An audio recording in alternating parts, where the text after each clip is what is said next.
ការស្ដាប់រឿងនិទានរឿងពពែទាំងពីរមានសត្វពពែមួយបានដើរឆ្លងស្ទឹងដល់ពាក់កណ្ដាលស្ពានក៏បានជួបនឹងពពែមួយទៀតលើស្ពានមានផ្លូវតូចណាស់មិនអាចឲ្យសត្វទាំងពីរដើរឆ្លងកាត់បានក្នុងពេលតែមួយទេពពែទី1បាននិយាយថាឯងថយទៅក្រោយវិញទៅពពែទី2តបវិញថាហេតុអ្វីខ្ញុំត្រូវថយចុះឯង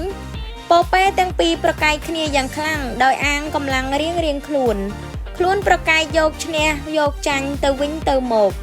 បន្ទាប់មកបានជល់គ្នា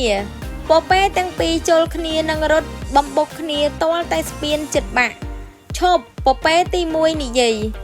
ប្រសិនបើពួកយើងបន្តជល់គ្នាទាំងពីរនាក់នឹងធ្លាក់ទៅក្នុងទន្លេលងទឹកស្លាប់ជាមិនខានខ្ញុំមានគំនិតមួយខ្ញុំនឹងក្រាបដេកឲ្យឯងដើររំលងខ្ញុំទៅយ៉ាងម៉េចដែរពពែទី2តបវិញថាល្អយើងធ្វើអញ្ចឹងចុះបន្ទាប់មកពពែទី1ដេកសណ្ដូកខ្លួនលើស្ពានហើយពពែទី2ក៏ដើរពីលើវាដោយប្រុងប្រយ័ត្នទីបំផុតពួកវាបានឆ្លងផុតទន្លេដោយសុវត្ថិភាព